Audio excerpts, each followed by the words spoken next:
But mister minister, नेता प्रतिपक्ष का और ऑपोजिशन का कहना है कि आप माइक बंद कर देते हैं, आप टीवी में उनको दिखाते नहीं हैं, तो इसी बात के लिए उनको टेबल पर चढ़ना पड़ता है। माइक बंद करते तो वो 50 मिनट भाषण देते हैं। आप बताइए, आप मेरी बात का जवाब दीजिए ना। नहीं, 50 मिनट बीच का में नहीं, बंद कर सुनिए, आप मेरी बात सुनिए ना। 50 मिनट का अनइंटरप्टेड भाषण दिया, माइक बंद हुआ था क्या? अखिलेश जी बोले माइक बंद हुआ था क्या? संसद में 20 घंटे तक बहस चली, माइक बंद हुआ क्या? लेकिन अगर आप बिना रूल के खड़े हो जाओगे, बिना नियम के खड़े हो जाओगे, तो क्या नियम सबके लिए नहीं होते? नियम का तो पालन सबको करना पड़ता है ना। 20 घंटे की बहस में जब आपका माइक बंद नहीं हुआ, तो प्रधानमंत्री जी जब खड़े हुए तो आपने लोकतंत्र में बेशर्मी की सारी मर्यादाओं को तार तार कर दिया। उनको माफी मांगनी चाहिए। सर, एकदम last question, Rahul Gandhi is understanding of caste, वो अभिमन्यु की बात कर रहे हैं सर, और तो एक तरीके से हिंदू इमेज भी उनका जो है, he is trying to focus on that and he is talking about caste on every aspect, from Mister India to from Miss India to bureaucracy. इसको आप how do you assess this and do you think it can be detrimental to your party?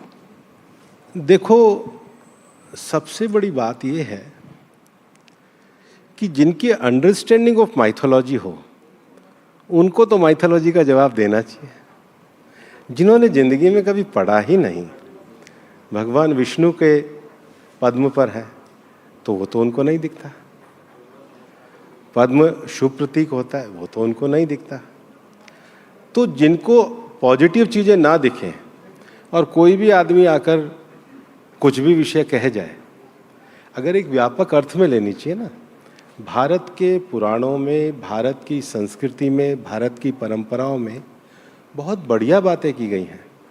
और हमारे यहाँ जो न्याय दर्शन है उसमें तो 16 प्रकार की चीज़ें बताई हैं, जैसे संशय है, तर्क है, वाद है, ऐसे जल्प है, छल है। ये बोलने के अलग अलग प्रकार होते हैं, लेकिन क्या उसका अध्ययन किया है? कोई भी एक शब्द बोलना कैच लाइन हो सकती है, लेकिन वो भाषण अपने आप में कोई सार वाला नहीं होता है। और इसलिए जिनकी अंडरस्टैंडिंग अधूरी है, जिनके लिए कास्ट अफर्मेटिव एक्शन का मुद्दा नहीं है, जिसके लिए कास्ट केवल पोलराइजेशन का मुद्दा है, तो वो इसके अलावा बोल क्या रहे हैं?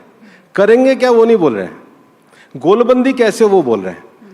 तो जनता भी समझती है और शेड्यूल कास्ट भी समझते हैं कि बाबा साहब को किन्होंने लोकसभा में नहीं आने दिया। ओबीसी भी समझता है कि 70 साल तक ओबीसी कमीशन किन्होंने लागू नहीं किया। शेड्यूल ट्राइब भी समझता है कि उनके जो राज्य बनने के विषय थे उनको किसने पूरा नहीं किया। तो आज तो हम तीसरी चौथी पीढ़ी पढ़ करके समझते हुए सारे विषयों को आगे बढ़ाने की बात कर रहे हैं। और इसलिए कांग्रेस की जो राजनीति है, ये जो राजनीति है, ये वही राजनीति है जो माइनॉरिटी पोलराइजेशन की राजनीति है। लोग इस पोलराइजेशन की राजनीति में आने वाले नहीं हैं।